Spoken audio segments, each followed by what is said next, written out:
Hi, everyone. Welcome to shared broadcast number 7 on Is It Policy and Politics?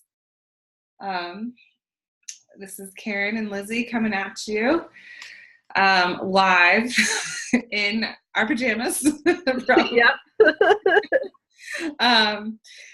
So let's see, I'm going to kick us off with my quote, and I'll be quite honest, policy and politics, I just struggle with reading, and although my eyes saw all the words, my brain did not comprehend every single thing, so I'm looking forward to watching everybody else's shared broadcast to help me grapple with the reading, and also talking to you, Lizzie, will help me with that. So my quotes that I picked came from the article, the extra article that we had. And the quote that I chose, and I chose it mostly because I was hormone infused and puzzled. But the quote that I chose was one of those challenges is how to serve those adult population who are not necessarily prepared academically, personally, or financially for the rigors of post-secondary program. Although secondary schools are making attempts to strengthen their curricular offerings, there are still many students who graduate from high school not ready for the rigors of college-level work, and this was as quoted from the ACT. I don't know. I probably took more offense to that because I am a secondary ed teacher, and I feel like, but we choose the best we can, sort of thing when I was reading that. So the reason I chose that is there's so much focus, at least from what I know in my background, there's so much focus on remediation in secondary schools that sometimes I feel like students get a pass through high school and get the high school degree and they don't have with a lack of proficiency. So they're not quite proficient in whatever subject, even though they have a degree saying that they are. I think that there's several reasons for that. I think that schools are accountable for high graduation rates. I think schools are accountable for all the statistics that, of X amount of students take AP courses, all of that sort of things that help with rankings, that sort of business that makes them look good. Also, one of the things that I just kind of was emotionally infused about was, I just said on my notes, it's like, what does the ACT even know about college readiness? And it mostly just goes back to my disdain for standardized testing. I just also think that there's tons of intelligent people out in this world who have, street smarts or interpersonal skills that may not necessarily do well on a standardized test. And I don't know if I necessarily think that that's a bad thing. I think that there are talents for tons of people in all sorts of areas. And I think we've talked about this in several different past weeks. Yeah, tons of people don't test well. Yeah. So I don't know what I guess I was kind of wondering what their measure for college readiness was. And I took some offense to that because I'm doing the best I can to teach these kids. So anyway, to be honest, to me, my undergraduate degree was easier than 4 years of high school. Yeah. So that was my experience. Well, yeah. I thought college was easier than high school. I got to, especially grad school, and I mean, not that I don't ask for extensions that often ever, but like say that I slipped up on a due date and I'm honest about it. I feel like all of my professors have been so nice about like letting me redo parts of my paper or revisit things. I mean, for the learning experience, it's not necessarily for like the fact that, I don't know, it's like they have the due dates, but then they let you revisit things because it's a part of the learning process. And I think that that's important. And I don't necessarily think a lot of high school teachers offer that. Usually it's more cutthroat. So let's see. Yeah, a lot less forgiving. Yeah, a lot less forgiving. So let's see. Explain the importance for adult educators and how it impacts the design and implementation. This question I said, I think it's important to know, especially if we're going to teach, in the adult education setting, that some of our students have received an incredible amount of accommodations, either to graduate high school or because their parents advocate for a 504 plan, which I do know do exist at the college level. Oh yeah. But it is important that if you're allowing, that if we are allowing for these accommodations at the secondary level for students to find success, then there needs to be a way for them to advocate for themselves to get those accommodations at a post-secondary or in a post-secondary setting. So then the article kind of goes on to discuss different settings of post-secondary schools. Mostly, I think one that caught my eye was mostly because I had a colleague that seemed to participate in something like this. It was a program, and it was described on page 87 of the article. Southern New Hampshire University and Northern Arizona University. It says that they're moving toward awarding credentials for direct assessment competency-based programs. They describe those programs as self-paced programs that allow students to earn degrees or certificates by demonstrating achievement of competencies rather than completing a course or a part of a course based on credit hours. And the reason why I wanted to bring that up is because I have a colleague who started his master's degree program at the same time that I did, and he went through Western Governors University, and I call it like a pay-to-play sort of college setting.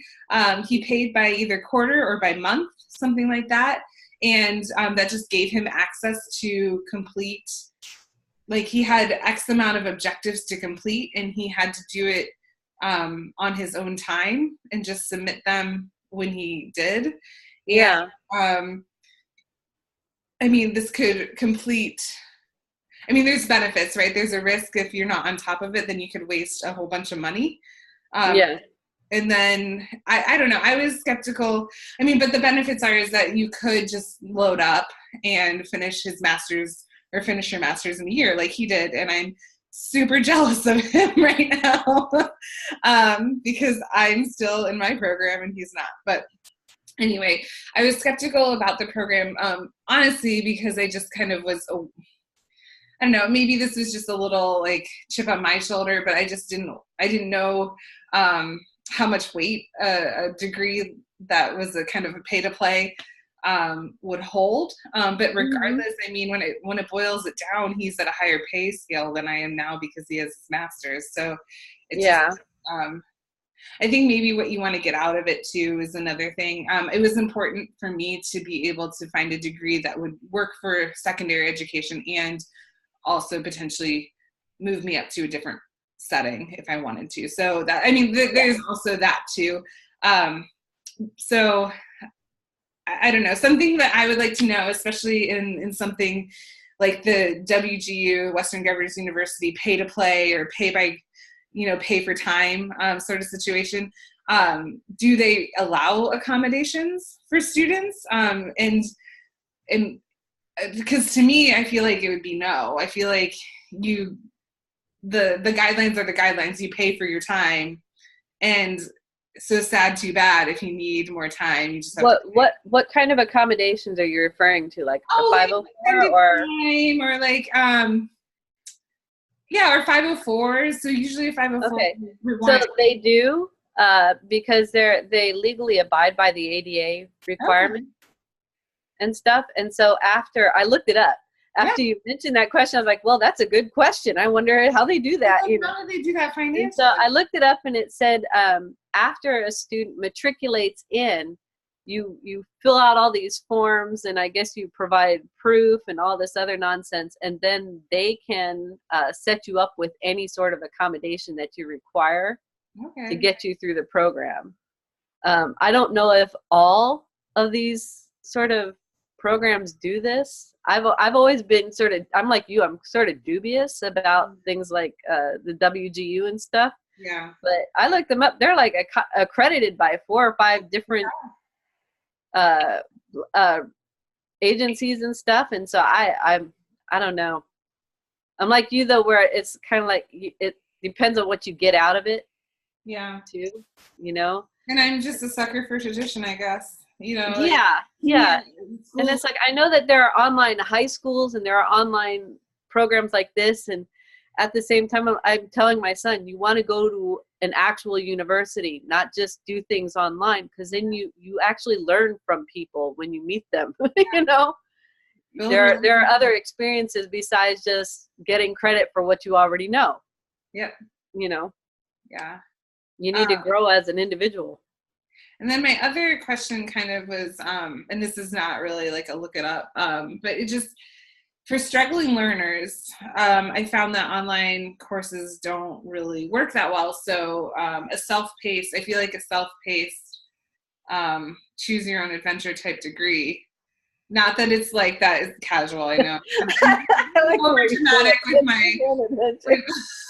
I'm being Yeah, over like dramatic. it's like a correspondence course, I guess. I just feel like it might not provide enough structure for struggling students. Yeah.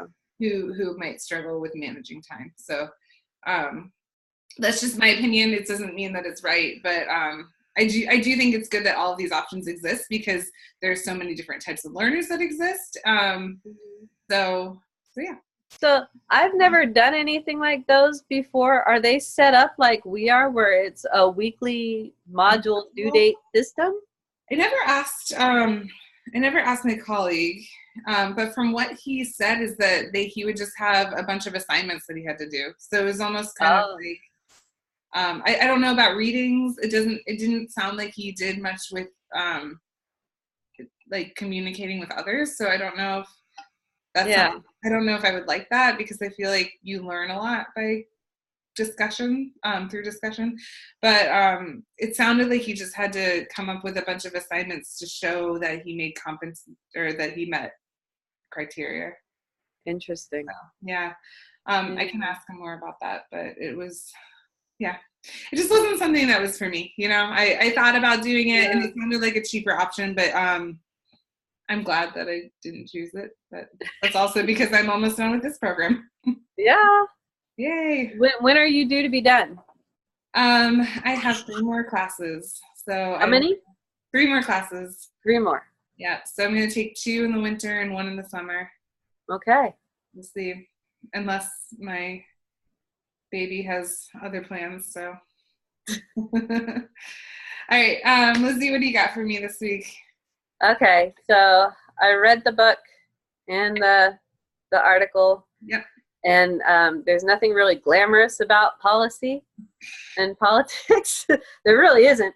And I tried so hard. I was like, okay, when I read this, I'm going to narrow my scope down. Nice. I'm not going to delve into the wormhole of international politics. And I was trying to avoid the text conveniently glossed over the gender and racial discrimination of the GI Bill. Okay. I was like, I'm not going to go there. So I chose this generic quote. I call it a generic quote because it's not glamorous. On page 269 in the text, it says, all studies have bemoaned the level of adult literacy in the United States. The international studies have consistently found the U.S. to be lacking. Yet with each report, educators have been asked to reconceptualize what they do and how they report. And I chose this quote because I can imagine the frustration of a moving target. My current position within a graduate school includes the enforcement of policies and procedures, ensuring our faculty are compliant to all of those policies. These policies protect the student and they meet the legal obligations for the university. And so what I deal with is typically grounded by federal law and practical implementation and stuff. They're not open to interpretation. But me and the registrar's office, every once in a while, we get together and we can flex things a little bit depending on individual needs when we can agree that it's a good thing to do that. But on the flip side of that, I'm also the primary person in my department to do our reporting for our accrediting bodies. And we're going through a major transition period, and we're reviewing everything top to bottom. And it's really difficult because we have to give this 10-year accreditation report, but it's a moving target. It's like, how do we look good, but at the same time we're going through major transitions, and so everything that we're communicating is completely painfully ambiguous. So, but we don't want to be negative, we want to be positive, so we're reconceptualizing our position, we're verbalizing it in a positive way, you know. Are the accreditation requirements, is that what the moving target is, or is the what you're trying to achieve the moving? Well, it's kind of our accreditation report. We're supposed to our school is a moving target right now. That's the way I'm looking at it. Like, there's nothing solid about my department right now. Our programs are changing. All of our faculty are retiring, and we're hiring at the same time. And our whole business model is possibly changing. How we address our constituencies is changing. And yet, next year, the year after, in 2020, I'm supposed to give this 10-year accreditation report that shows how solid we are and how grounded we are and how we're improving and how we're meeting expectations and meeting all of our constituents. And I'm like, well, all of this is going to change. You know, it's all flexing in the next year. So it's like I've got 8 years of solid, and the next 2 years are going to be mush. And so it's kind of like, but we have to make it look good for these reports. And so when I saw that sentence about they do all these international studies about adult literacy, in the United States consistently is lacking in its reporting for that.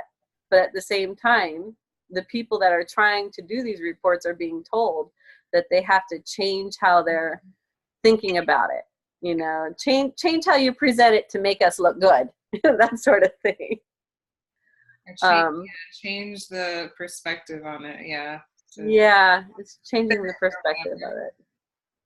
So, where was I? Given that policy is tied to political nature and preferences, and the preferences change dramatically with each political administration, I can see how reporting internationally would be made difficult. And if adult education is considered a great import to the international community, usually the United States would not want to be viewed negatively. But at the same time, on pages 283 and 84, it states that even though adult education is considered a major international concern, apparently nobody is giving it sufficient funding.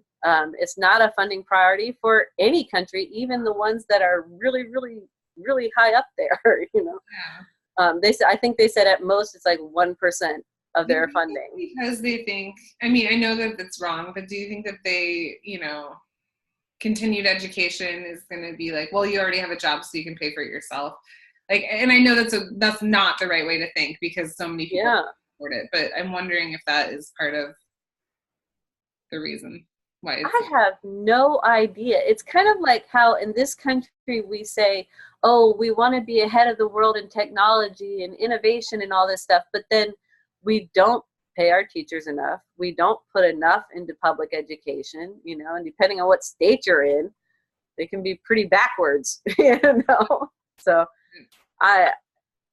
it's the question. We can send that one out to our followers. Yes. Followers help. Yes. Yeah. So with regard to importance and impact and implementation, I said throughout the chapter, the purpose and importance of adult education kept bouncing back and forth as to whether it was a right and entitlement, if it was tied to the welfare of women and children, or focused on workforce development and technological innovation. It's kind of like the definition of adult education itself. The purpose and the policies continue to flex and bend and change depending on who the stakeholders are and who's involved. And the policies themselves appear fluid, just like everything else. And so So with regard to impact and next steps, there have been grumblings for years about a dramatic increase in tuition and fees, which we've been seeing. The dismantling of affirmative action systems, which have been happening, and how Congress and the White House are so-called attacking entitlement programs, whittling away at the benefits through social welfare systems. So I'm not quite sure how the present government views education, like how important it is for the country and its innovation and technology with the rest of the world, or how it considers societal literacy of import. So therefore, I'm kind of curious about how all of this affects the future of adult education, but also what adult education will look like, what population will have access to it, how will it be supported. I'm also curious how the adults who are in it feel with the way things are changing and shifting and stuff like that. Do they feel like doors are being closed on them education-wise, or are they not as bleak and negative as I am? You know, I don't know. Supported, you know, like, because I know that a lot of secondary teachers can feel a lack of support. So I'm wondering if that also is something that occurs to adult ed. Yeah. Because I know in a lot of colleges now, people are hiring adjuncts instead of doing tenure. And so these people that have paid 6 digits worth of for education and stuff, they can't get a job that pays a couple grand a month. Yeah. Yeah. You know, I mean, too bad. I don't know. Huh. Well, it's also, you know, what does the government say? They, you know, I'm sure that they want to say, like, we support education and technology, but then are they following up with that? You know, is there money where their mouth is? So there's yeah. Or are they gonna make some crazy legislations about all teachers can have guns instead? So, I don't know. Yeah. Well, yeah. That's all I have. I mean, like I said, I do policy stuff all day long, and like it's not glamorous at all. It's just, how did you get educated in it? They call me the dragon lady because I'm the one who says no to everybody all the time. You just know so, but how did you get? Just, I guess a good question for me as someone who kind of like was glossy when I read all this. How did you? Was it the experience, or was it a director that helped you learn all these policies? Like, how did you learn the ins and outs of your job to make you say no to everybody? Well, it's kind of, all right. So I've been in my job for over 21 years now, and it's a combination of being there long enough to learn how the policies work within the university, to learn how all the procedures work. To help, because I'm also, part of my job is to be an advisor to students and to act as sort of an in-house registrar. So I have to know how to direct students in order to get what they need. Yeah. And if a student has an issue, what can we do as a workaround to get what they need to help them out, you know? And so some of it is just my history of being there. And I've been through several associate deans, and I think I have staff seniority, and I might have seniority over my faculty by next year if they all retire on me. So every time somebody new comes in to be my supervisor as a faculty associate dean, I kind of have to brush up on what all the policies are because I'm teaching them. Yeah. I have to teach them how to be my supervisor, you know? And so I'm constantly learning things. And a lot of my faculty and my school likes to think that it's extra special. And they all do. All schools like to think that they're the only ones on campus. Yeah. You know, and so they always ask me, well, can we do this? Can we do this? Can we do this? And then I always ask the registrar, and I find out the hard way that no, they can't. Yeah. And then I get to explain to them why they don't get to just make up a degree tomorrow and have it activated next week. That's not how it works, you know? And so it's yeah. So just part of the history of being in it. It's part of the history. It's also, you want to know the policies because, like I said, it supports the students and it legally binds the university Yeah. to what we create in our syllabi. What we create for our students is a contract in a lot of ways, and so we have to make sure that we're abiding by that contract. If we tell the students if they do this, this, this, and this, then they will earn this, then we better make sure that it happens. Yeah, that it's a real thing that you're doing. So. Yeah, and like I found out this past year that there's a ton of policies that we have to follow with the campus store, and the campus store is legally bound to the rest of the country. Yeah. And so I was like, well, I didn't know all that, so I'm learning. It's like a continuous learning process. Yeah. But it's like you got to keep the faculty are these big dreamers and big visionaries. And I get to be the implementer, and I get to be the person that says, no, we're going to keep you grounded down here. Yeah. So you can dream up here, but I'm going to keep the leash tied up to the doghouse down here. So it's like, right. It's a good way to think of policies, right? Yeah. Mm-hmm.